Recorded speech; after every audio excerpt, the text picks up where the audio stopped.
Oke, masih berjumpa lagi di channel Bengkel Simpang 3. Untuk video kali ini kita dapat pasien Vario 150 ya lor. Untuk penyakitnya biasa untuk motor Vario ini di bagian CVT-nya ya. Di bagian CVT-nya yaitu di saat kita jalan santai atau jalan pertama kali itu ngeredek atau geter ya. Kayak itu loh. Ya. Pastinya untuk teman-teman yang pernah mempunyai keluhan yang seperti itu pasti tahu ya penyakitnya apa dan rasanya gimana ya. Nggak enak banget ya.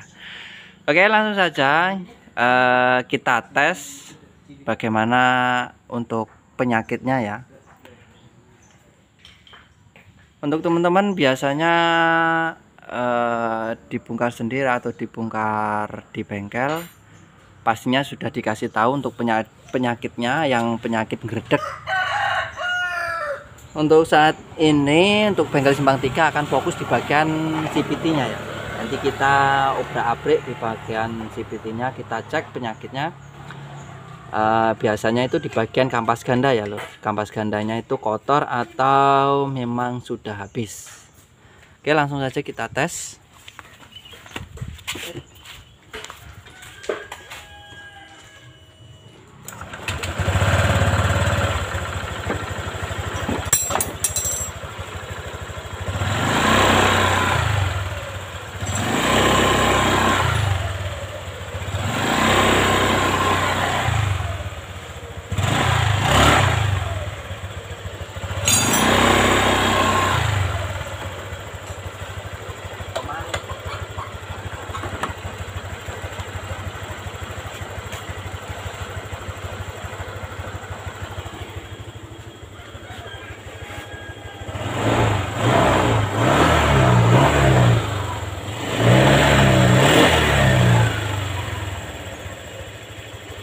Dia kalau muatan berat ya, kata yang punya motor itu kalau muatan berat atau boncengan itu terasa banget. Oke, untuk motor Vario ini banyak sekali yang akan diservis nanti ya. Di bagian CVT, ganti kampas belakang, oli double, terus bagian kones, terus yang terakhir yaitu di bagian akinya ya. Jadi di lambang speedometer ini ada lambang baterai. Kadang dia hidup nyala merah ya. Nah, itu tandanya untuk baterainya kurang cas. Bukan ngedrop ya, kurang dari 12 volt. Nanti kita cas saja pakai charger ya. Nggak usah diganti untuk baterainya. Jadi untuk teman-teman kalau ada tanda yang seperti itu, cepet-cepet dicas ya, akinya cepet-cepet dicas biar nggak suwak ya.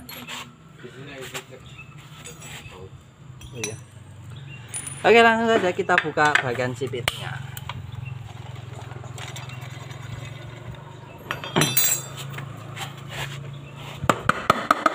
Wow. Oh. Nah,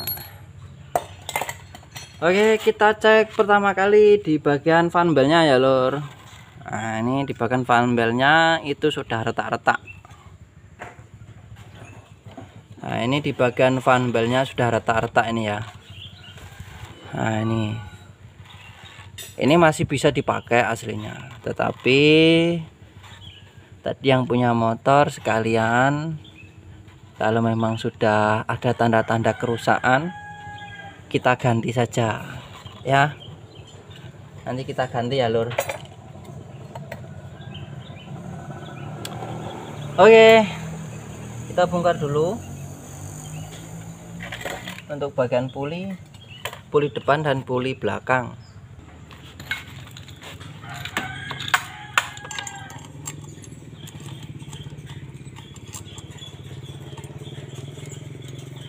Kita masih pakai kunci handalan ya, kunci handalan ini.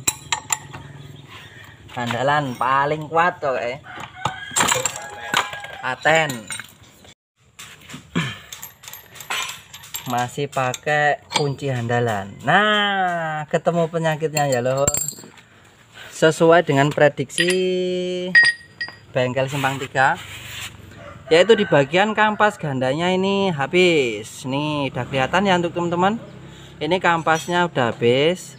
Jadi alpakanya itu yang gesek di bagian mangkoknya ya. Terasa rek ngono lah pokoknya lah ya. Nah ini udah kelihatan ini lur. Nanti kita buka untuk kampasnya supaya lebih jelas ya.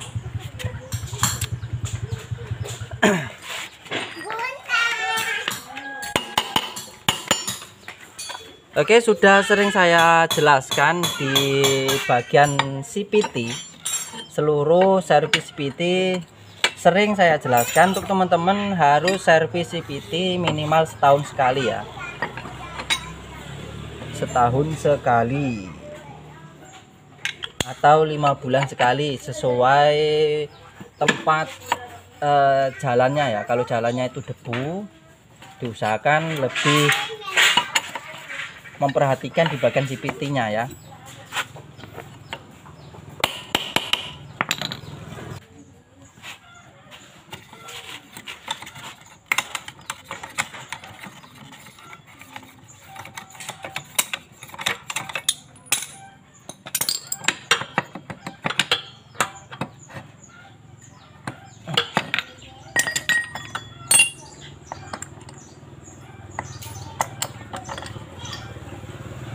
Untuk teman-teman yang baru belajar ini harus diperhatikan ya untuk ring-ringnya di bagian puli depan ya.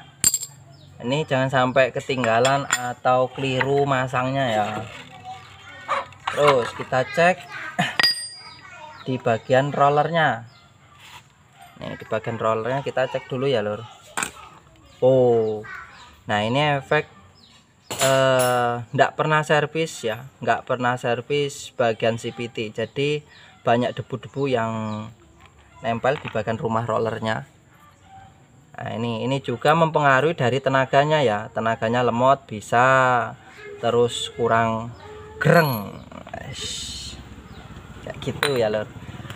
Tapi catatan untuk teman-teman, jangan mentang-mentang nanti saya suruh servis CPT terus tiap bulan atau 3 bulan sekali diservis, jangan ya.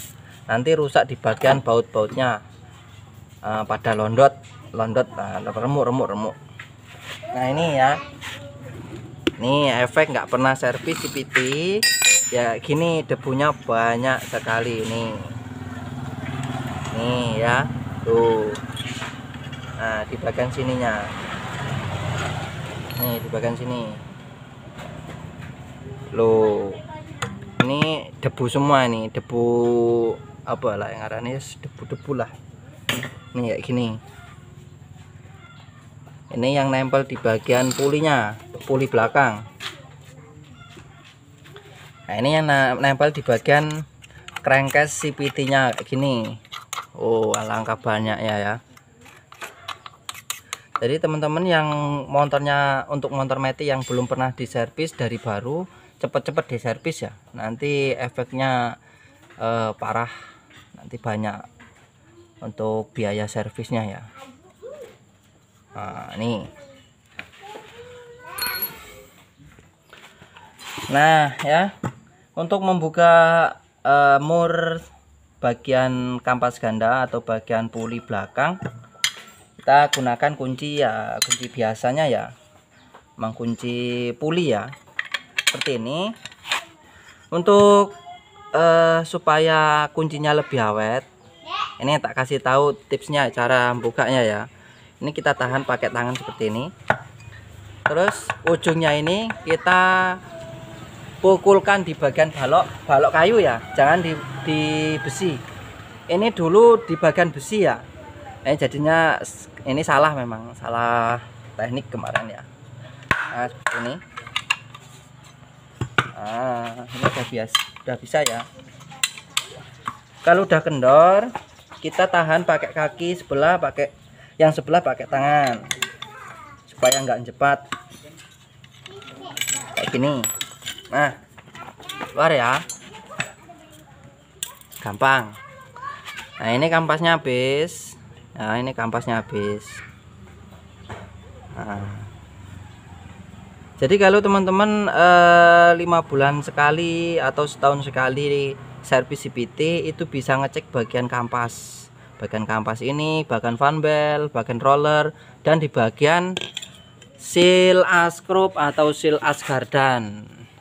Ini alhamdulillah memang rezeki yang punya motor ini, biasanya udah rusak bagian ini. Maksudnya itu rembes oli ya.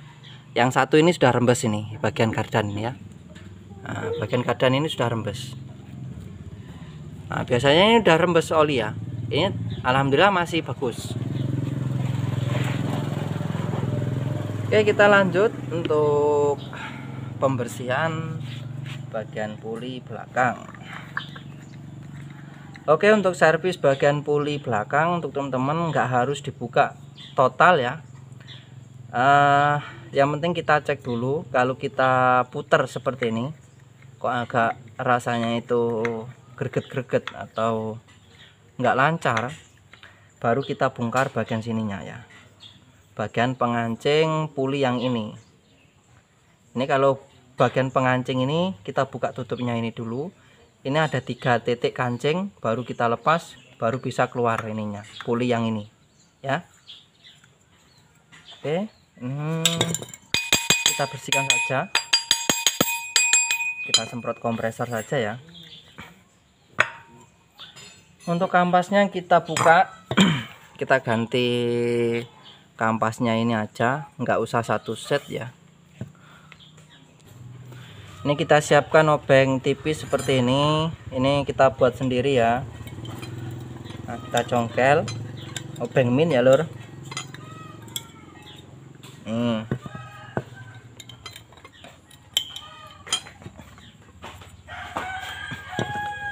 Itu kalau untuk servis CVT per tahun itu nggak harus dibuka total seperti ini ya. Itu satu untuk servis CVT per tahun itu satu untuk buang debu, maksudnya itu dibersihin bagian debu-debunya.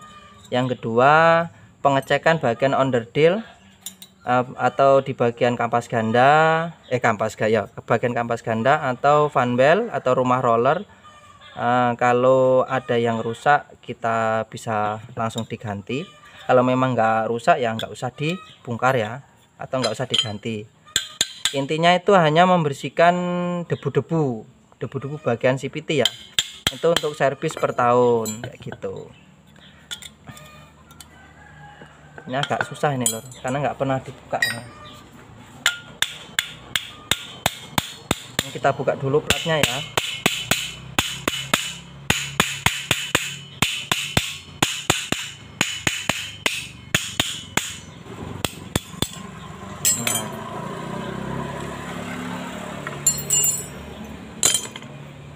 Oke.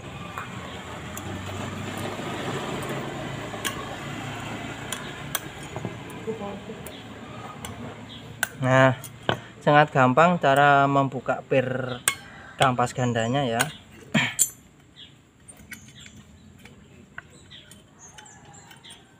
Nanti untuk pir kampas ganda kita gunakan lagi.